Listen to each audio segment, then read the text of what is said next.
Bom, o objetivo dessa apresentação, né, é demonstrar a utilização de um front-end baseado na plataforma Jupyter, né, de notebooks Jupyter, que nós desenvolvemos para a criação de sistema de computação paralela da HPC Shelf. Tá? Inicialmente, né, gostaria de dizer que nós havíamos criado um documento no Google Docs, né, para explicar, né, como é que esse front-end ele pode ser instalado e utilizado, né, dizendo quais são os pré-requisitos, né, para a instalação desse front-end, tá? Né, incluindo o Jupyter, né, a própria plataforma Mono de execução, o XSP4, né, como instalar o front-end a partir dos nossos repositórios de código, tá? Né? E, finalmente, né, um sistema de computação paralela bastante simples que nós utilizamos para testar, né, e demonstrar o uso desses notebooks Jupyter, né, no nosso front-end. Tá? Então, o sistema que nós vamos criar, né, contém os seguintes componentes. Né? Um componente Single Computation é o principal deles, que o objetivo desse componente é executar um código Python. Né? Um código Python que, na verdade, é um código Horovod. Né? O Horovod é uma plataforma para execução distribuída de tarefas de aprendizagem profunda, no Deep Learning. Né? E, no caso, nós vamos utilizar um estudo de caso bastante conhecido, que é o MNIST, né? De reconhecimento de dígitos em imagens. Tá? No caso, implementado sobre o Keras, né? E o Horovod tem essa capacidade de distribuir a computação em cima de um cluster. Tá?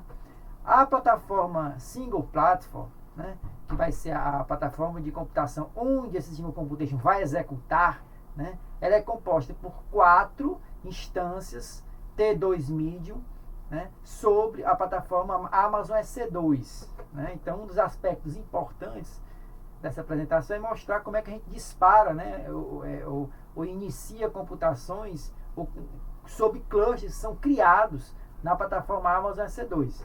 Tá? Esse componente browser ele tem o objetivo de permitir a comunicação de mensagens, né, do componente Single Computation com a aplicação, né, na verdade com o próprio notebook Jupyter, né, de maneira que esse código Python que está executando na plataforma, né, ele possa enviar mensagens avisando, por exemplo, sobre o seu status da computação e tal. Né? Então, o componente browser que permite isso. Né? Ele é um conector, né? Que é ligado ao componente Single Computation através de um bind chamado Browser Bind Peer e através de conectado no componente Application, né, do sistema de computação paralelo através de outro bind chamado Browser Bind Root. Tá? Né? O Platform Safe, né, que corresponde à plataforma referente à própria máquina onde eu estou executando o notebook Jupyter. Né? Então, esse componente Application e o componente Workflow, que é o que gerencia a execução do componente Single Computation, né, estão executando em cima da plataforma Platform Safe, que na verdade é a própria máquina local. Né? Então, é esse sistema de computação paralela que nós vamos criar utilizando o notebook Jupyter. Tá?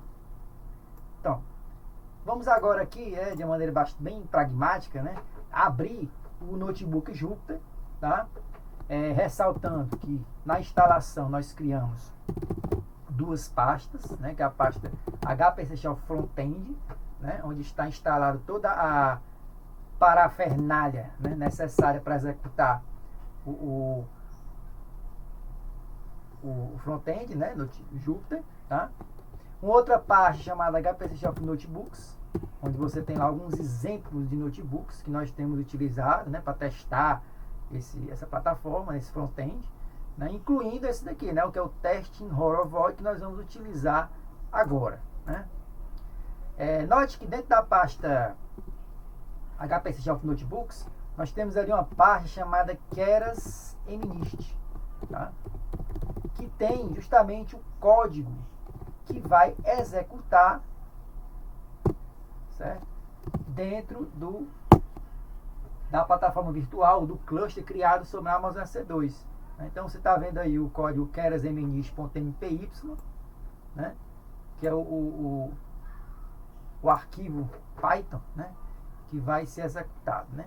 Essas partes e-mails e resources, né, elas não têm nenhum significado para o código Python, certo? Elas estão aí apenas porque nós estávamos testando, né, o upload de arquivos binários, arquivos textos para a plataforma, né?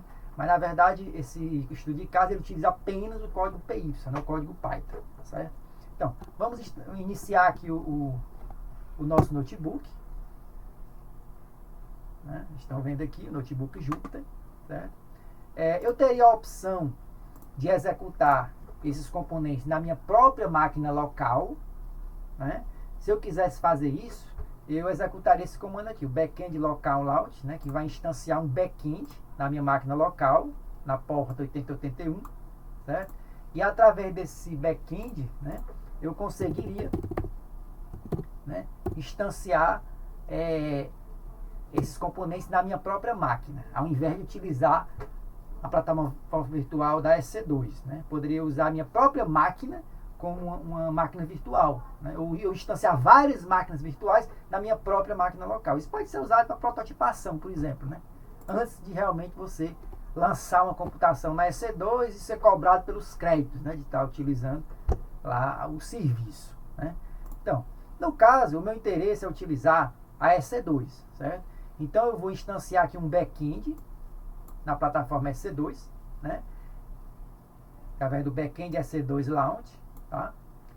O nome desse backend, né, vocês estão vendo aí que é um nome qualificado, né? Porque na verdade eu vou criar um qualificador, um componente qualificador no nosso catálogo de componentes, tá? Que representa esse backend que eu estou instanciando. Então, cada vez que eu for utilizar esse backend, né, eu faço referência a essa identificação de componente, desse qualificador, no caso aqui o BRUFC MDCCHPC Shelf, mais EC2 backend, né? Então, quando eu executar esse comando, né, o que vai acontecer é que o nosso backend, o nosso front-end, ele vai criar esse backend EC2, né? Então, começou. Na verdade, esse vai criar apenas uma única máquina virtual, né? Estão vendo aqui as mensagens, né? Está aguardando aqui que a máquina inicialize, né? Se você for lá no console do EC2, né, você vai ver lá que a máquina ela já está sendo criada, né? Vamos abrir aqui. Pronto. Aqui está ela, pendente, né?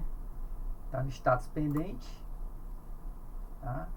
E aí vamos aguardar que ela inicialize, né? Quando a máquina estiver inicializada, aí nós vamos poder criar os componentes sobre ela, tá? Vamos aguardar, esse processo demora um pouco. Você pode observar que a máquina, né, ela já foi inicializada, né, agora está sendo configurada.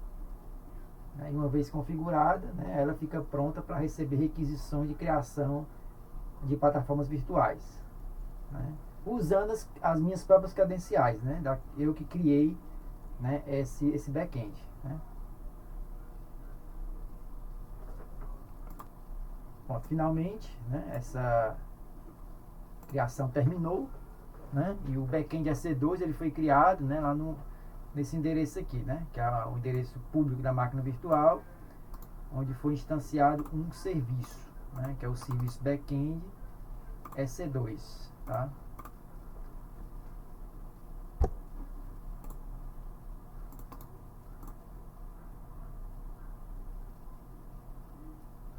Bom, então agora que nós temos o backend EC2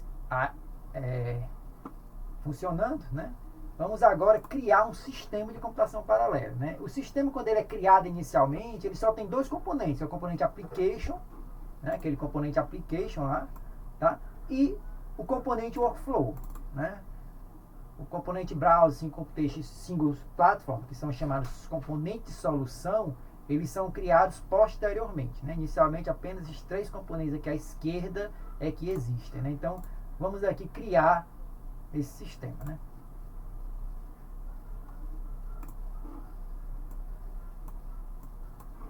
processo demora um pouco.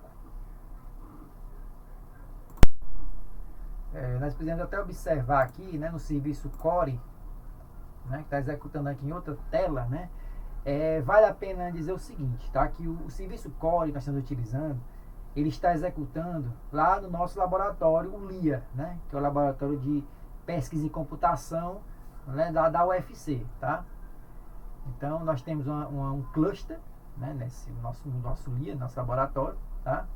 E nesse cluster nós criamos uma máquina virtual, né, que está executando esse serviço Core, né, que tem lá o catálogo de componentes, tá, que podem ser utilizados no sistema de computação paralela. Pronto. A criação foi concluída, né, um sistema chamado Testing Horovod foi criado e está ativo, né. Bom, agora nós vamos criar a plataforma Single Platform nesse sistema, né? O sistema Testing Horovod é o sistema atual, né? Na verdade, eu posso trabalhar com vários sistemas ao mesmo tempo, né? Eu posso criar vários sistemas, né? E esse aqui é apenas o sistema atual, né? Se eu pedir aqui para listar os sistemas, né, vai aparecer apenas o sistema Testing Horovod, que é o sistema atual, né? Eu coloquei aqui dois comandos para a criação da plataforma Single Platform, né? O primeiro, ele assume que o back-end local, né, que é esse back-end primeiro que eu criei aqui, né, que executaria na minha própria máquina, tá? Né? E aí no contrato aqui, né, eu especifico, né, quem é o meu componente plataforma, tá? E quem é o meu mantenedor, né, que no caso aqui, né, o mantenedor é que descreve quem seria, né, o back-end que vai ser utilizado, né? Aí no caso aqui seria, né, o back-end, o localhost, né? No caso aqui eu vou utilizar o back-end EC2, né? Então eu tenho aqui New Platform, Single Platform é o nome da minha plataforma, o contrato contextual, né, lembrando aí do sistema de contratos, né? A plataforma, né, seria o componente EC2T2 Medium, que na verdade representa, né, instâncias um cluster de instâncias T2 Medium, né, do serviço EC2, tá? O mantenedor é aquele que eu criei anteriormente, né, certo? BRFC, MDCC, HPC Shelf, my EC2 Backend, né? E eu vou instanciar 4 nós de processamento nesse cluster, tá? Então, quando eu fizer isso aqui, eu estou dizendo que o meu sistema vai incluir esse componente, né? Que é o Single Platform. Ok. Posso listar aqui as plataformas que existem nesse sistema. No caso, só existe uma, né? Que é o componente Single Platform, tá? Posso aqui inspecionar o contrato dessa plataforma, né? Como foi especificado, o nome do componente representa essa plataforma, que já especifica qual é o tipo de instância que vai ser utilizado do EC2, né? E o mantenedor, que é aquele que eu criei antes, né? E o número de nós são 4, tá? Agora eu vou utilizar o comando create computation, né, para criar um componente no meu catálogo de componentes. Esse componente ele vai ter um nome qualificado, né? Como eu disse, isso aqui é um nome de um componente, certo? BRUFC, MDCC, HPC Shelf Testing, Horovod, MNIST, tá? Esse seria o nome do nosso componente aqui, Horovod MNIST, tá? Esse parâmetro source, tá? Esse flagzinho, né, source aqui, ele vai especificar um nome que pode ser de uma pasta, ou de um diretório, né, onde está localizado os arquivos, né, que vão ser que vão implementar o componente. No caso, né, são arquivos de um programa Python, né, por isso esse flagzinho aqui, menos language, tá? A gente utiliza aqui o nome Python, né, porque na verdade é código Python, né? Então, como eu mostrei para vocês anteriormente, lá na pasta HPC Shelf Frontend existe uma pasta chamada Keras MNIST, né? E lá dentro dessa pasta você tem lá o kerasmnist.py, né, que vai ser o código Python que vai ser executado propriamente, tá?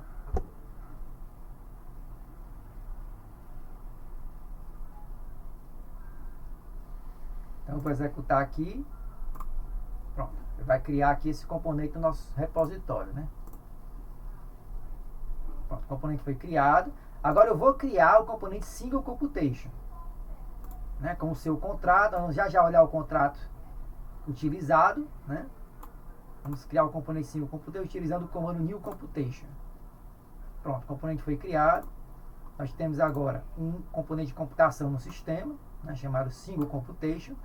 E aqui, ó, Single Computation executa no Single Platform, né, seria a plataforma onde vai ser executado esse componente de computação. No caso aqui, eu utilizei esse flagzinho "-platform", tá, para especificar qual seria a plataforma onde essa computação vai ser executada, né. Então, vamos ver aqui o contrato do Single Computation, né, o contrato que foi informado aqui no comando New Computation, né. Nós vemos aqui, ó, o nome do componente, que é o componente que eu criei antes, né, o Horovod MNIST, né. Linguagem Python, certo? Aqui seria a interface que vai ser utilizada para comunicação desse componente, né, com a aplicação, né. O sistema operacional, eu especifiquei aqui que eu quero uma plataforma virtual, né, que execute o sistema Ubuntu.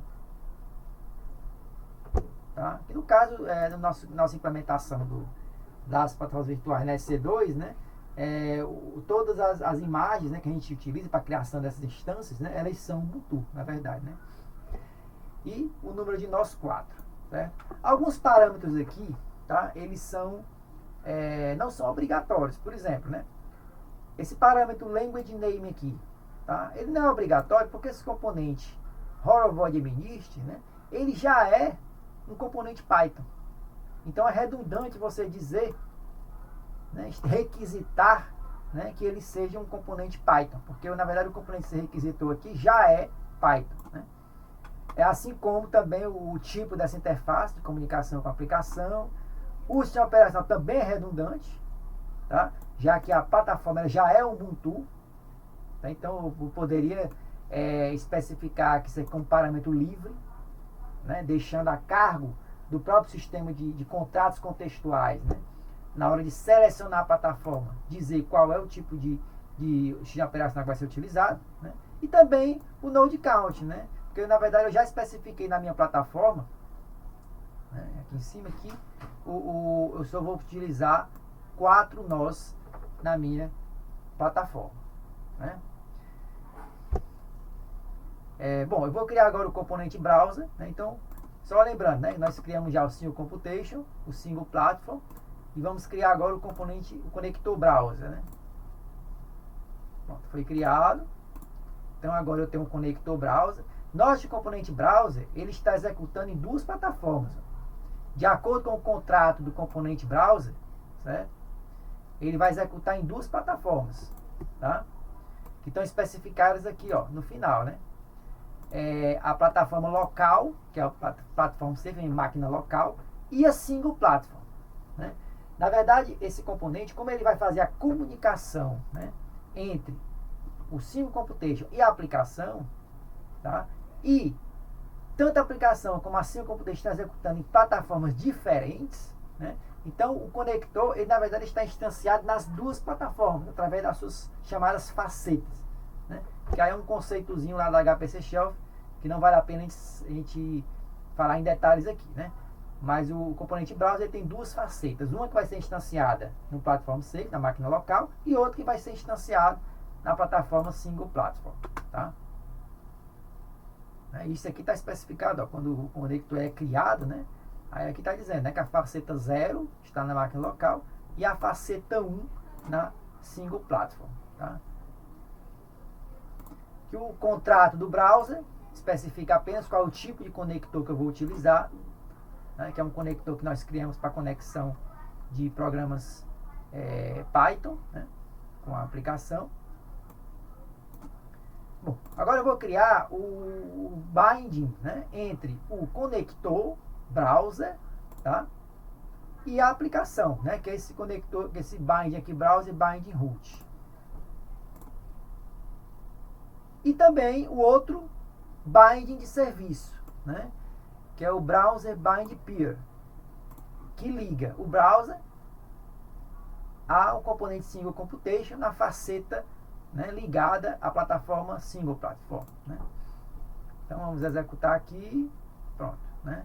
Listando os binds, eu vou ter, na verdade, dois binds, né, que é o browser binding root e o browsing binding peer, certo? Mas cada um deles tem duas facetas, né, que eu vou executar em máquinas diferentes.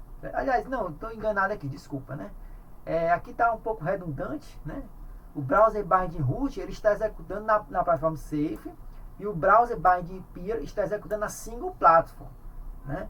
Na verdade, as duas facetas dos dois binds estão na mesma plataforma, porque, na verdade, né, esses binds aqui eles são binds diretos, tá? Elas fazem a comunicação dentro da mesma plataforma, né, o que a gente chama de binds diretos. Então, vamos listar os componentes que existem no sistema atualmente, né? O Single Platform, Single Computation, o Browser Binding Root e o Browser Binding Peer, né?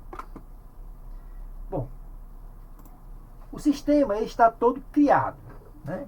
Agora nós vamos resolver os contratos, certo? Para buscar implementações dos contratos dos componentes que nós especificamos nos seus comandos de criação, né?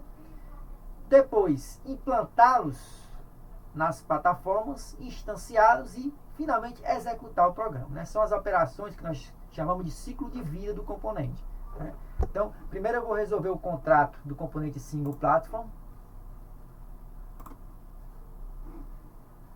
né? Se você for olhar aqui essas mensagenzinhas de debug, né, do Core Service, do serviço Core, né, você vai ver aqui que foi selecionado um componente chamado EC2 Backend, né, que seria a implementação, né, do componente de plataforma para executar no serviço EC2, né. Se eu mandar instanciar, resolver o contrato do Single Computation, ele também vai buscar a implementação, né, o componente Horovod Minist tá, que é o componente que vai encapsular o código Python, né. Bom, agora eu vou resolver os meus binds, resolver o meu componente browser, o contrato dele, né? Pronto. Agora, uma operação importante, eu vou executar o deploy da plataforma Single. Ou seja, eu vou criar o cluster Single Platform, o que implica a criação das máquinas virtuais no serviço EC2, né? Eu, inclusive, eu abri aqui o meu console, né, onde nós temos aqui, né, a máquina virtual onde está executando o serviço backend, né, EC2. Tá? Quando eu executar o Single Platform, o que vai acontecer, né, é que essas máquinas que formam a Single Platform vão ser criadas, né? Vai aparecer aqui as plataformas pendentes, né? Vamos só... Pronto, aqui ainda não.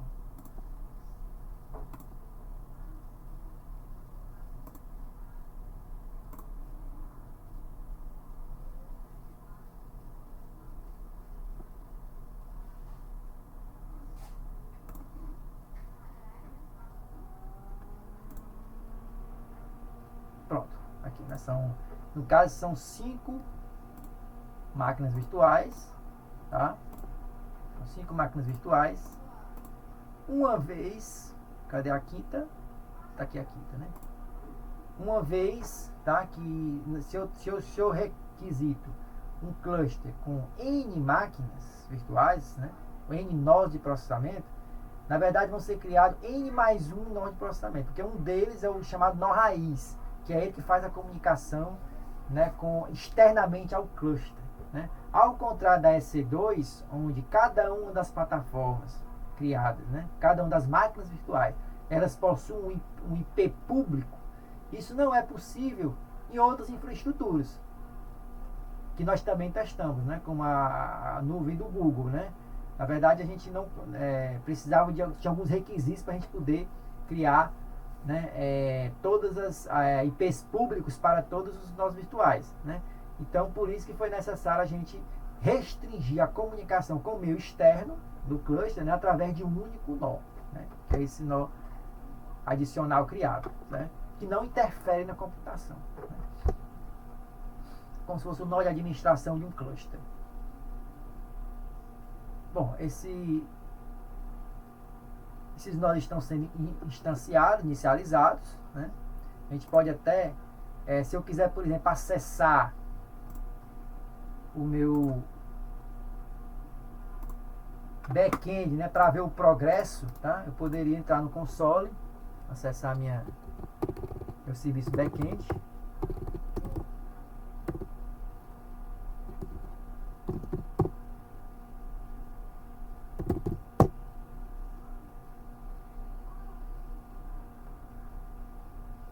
Usando o comando screen-x, eu consigo acessar, pronto, tá aqui, né? O progresso da inicialização. Então, as máquinas estão sendo inicializadas, né? Como está mostrando aqui no próprio console, né? Esse processo demora algum tempo. Depois de inicializar, elas vão ser configuradas e então elas ficam prontas para serem utilizadas. Vamos aguardar um pouco. Observem que as máquinas já foram iniciadas e agora estão sendo devidamente configuradas. E aí elas ficam prontas para receber requisições de implantação de componentes de computação, conectores, não os componentes que na verdade vão executar nessa máquina, né? Nesse cluster. A máquina ainda está iniciando, copiando alguns componentes.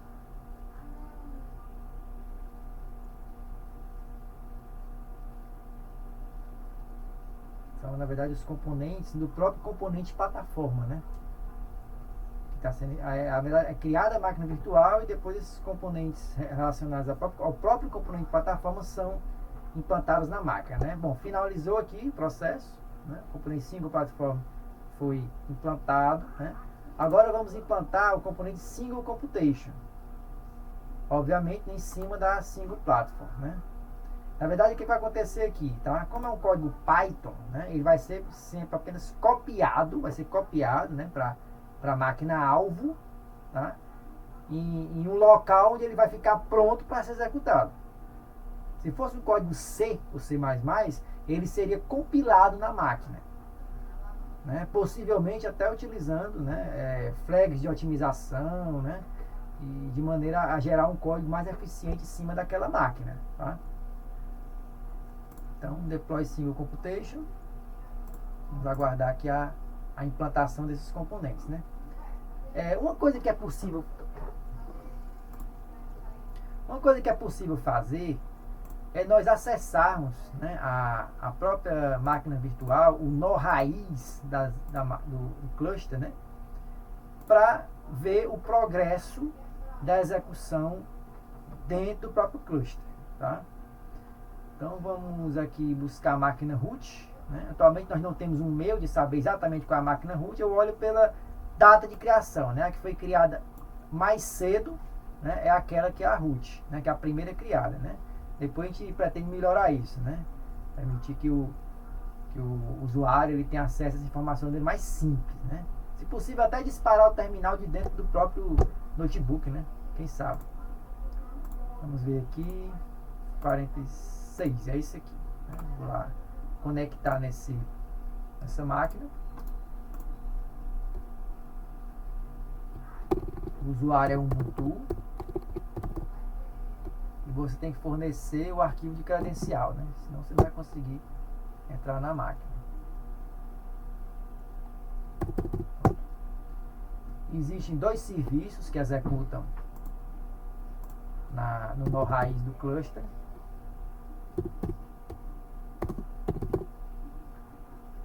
Que é o serviço, o programa MPI, né, que está executando nos nós, e o serviço, né, que na verdade dá acesso à criação, à implantação dos componentes e instanciação dos componentes dentro do próprio cluster, né?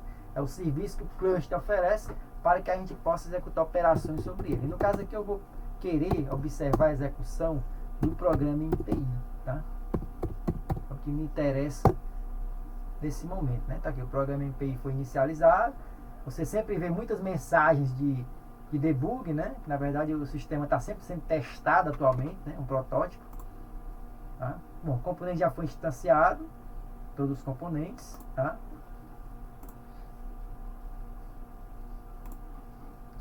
Agora vamos implantar o browser, o componente browser. Posso até adiantar já os demais componentes, os bindings, né? No caso aqui vai ser executado em sequência, né? Primeiro ele vai implantar no browser, depois no componente browser bind root e em sequência, né, já que eu usei o flag aqui menos sequential, né, eu vou instanciar, né, o bind em browser bind peer, tá?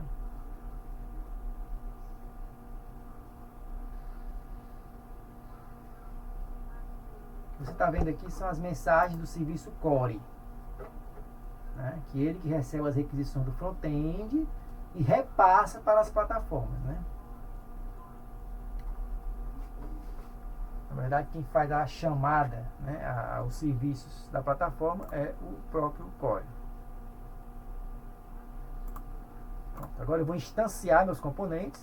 Inicialmente o single componente é single platform, componente single computation, componente browser, os bindings, né? Agora aqui, ó, eu vou executar o comando browser, né? Esse comando browser aqui, tá? Ele é executado justamente sobre o binding que fica ligado ao componente application, né? No caso aqui, na nossa imagem, né? Esse browser bind root, né? Que é o binding que conecta o browser ao componente application. Então o comando browser ele espera receber como argumento o nome desse componente bind aqui, tá? De maneira que as mensagens que vão ser enviadas pelo programa Python, elas vão ser lidas, né, nesse comando browser, que é um comando assíncrono, né? Eu posso agora começar a executar o comando, o programa, né? Eu vou executar aqui, ó, comando run, né, de maneira assíncrona, certo? Que eu quero poder executar comandos aqui no notebook, né, sem esperar terminar a execução. E eu vou executar o componente single computation e o componente browser, né, que são o componente de computação e o conector, né? Então quando eu começar a executar, vocês vão ver que o programa MPI vai começar a trabalhar, né, a executar a computação do Horovod, tá? Vamos lá. E as mensagens vão aparecer aqui no browser, né? Pronto, começou, tá aí. Começando a execução aqui do lado esquerdo, no terminal.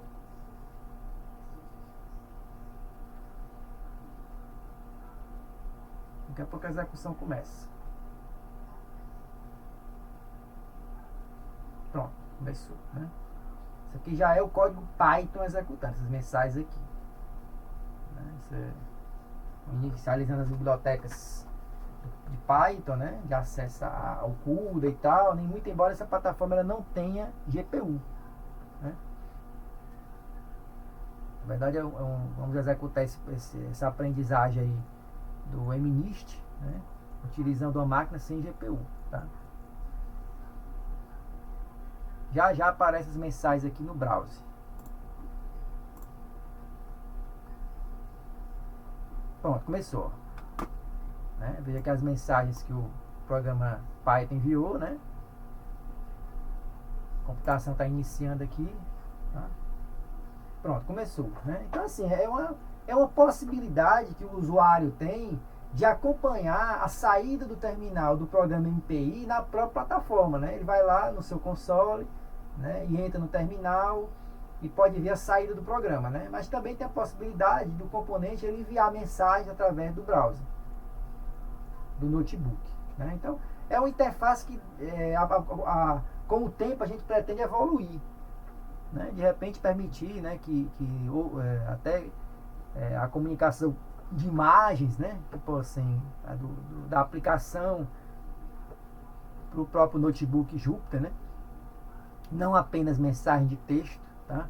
Mas isso aí são coisas para o futuro, né? Então esse processo de aprendizagem ele vai ser executado em 3 épocas, né? Aqui está começando a primeira época, né? Vai demorar um pouco, vamos aguardar um pouquinho. Eu vou pausar aqui a apresentação e daqui a pouco a gente volta. Voltando aqui só para dizer, né, que no nosso documento nós explicamos cada um dos comandos, né, que são utilizados para a criação do sistema, né? Se alguém quiser consultar, né, para ter mais detalhes, inclusive algumas variações desses comandos e tal, né? Bom, como eu disse já, né, isso aqui é um protótipo, né? É uma ferramenta que nós estamos evoluindo, desenvolvendo, né, mas que hoje ela já pode ser usada para trabalhos práticos, né? Principalmente por essa flexibilidade que nós temos de abrir os próprios terminais, né, para ver o programa MPI rodando, né, e tal, né? Então já é uma ferramenta que pode ser usada realmente para finalidades mais práticas, mas que está sendo evoluída, né, para que a gente permita realmente diminuir ou reduzir assim, drasticamente o trabalho, né, que o usuário tem para criar sistemas, tá?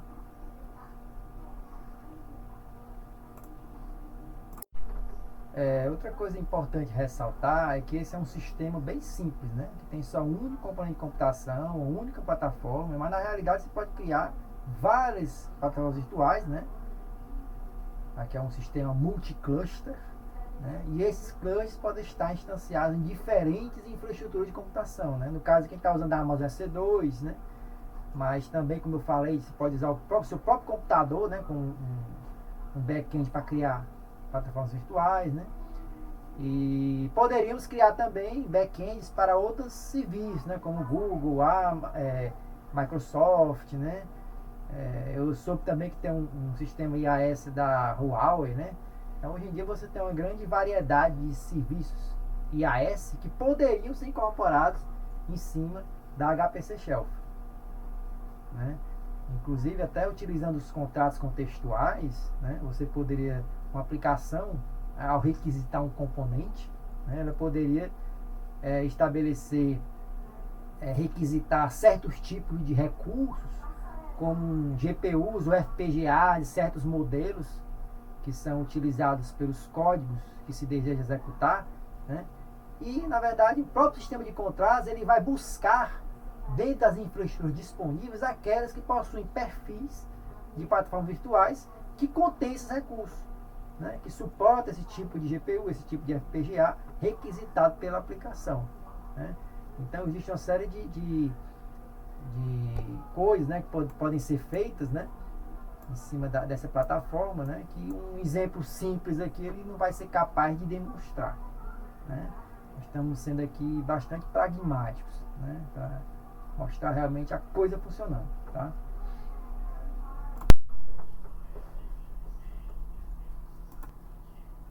Bom, a computação está terminando, né? Você pode observar aí no terminal as mensagens finais mandadas para o browser, né? Finalmente o browser terminou, a computação terminou, certo? Então assim, bom, eu poderia até executar esse programa de novo, né? Vou até executar de novo, espero que não dê nenhum problema, né? Porque alguns dias atrás eu tentei executar de novo esse mesmo sistema, né? E eu tive alguns problemas, né? Na verdade dizem respeito ao próprio MPI que está instalado nessa máquina. Mas vamos ver agora se funcionaria, né? Pronto. Você pode executar de novo, vamos ver se vai dar certo. Acredito que sim. Ontem deu certo, né?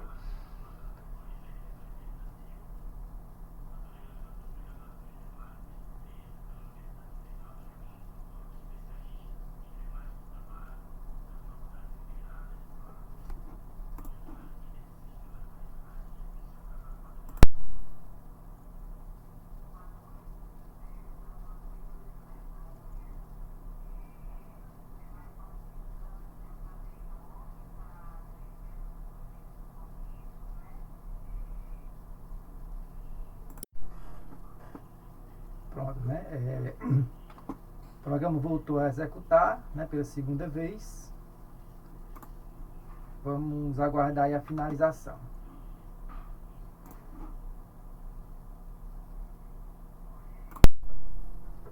Bom, a segunda execução está terminando já. ver aqui as mensagens no final.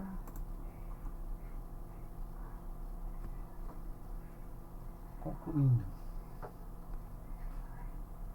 Pronto, finalmente, né?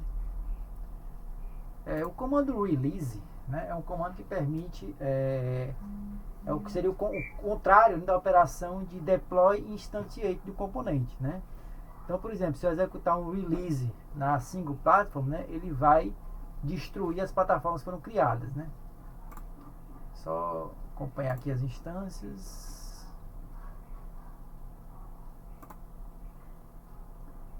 Vamos executar o release.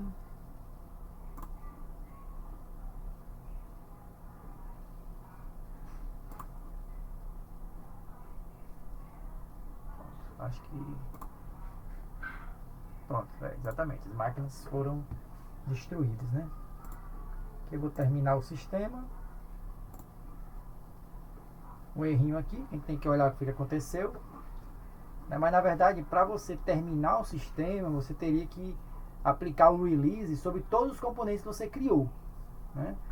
Mas aí eu não vou fazer isso agora, né? Eu acho que é suficiente que nós mostramos para demonstrar aí o uso, né, desse front-end baseado no Jupyter para HPC Shelf, né? É isso, pessoal. Muito obrigado aí pela atenção.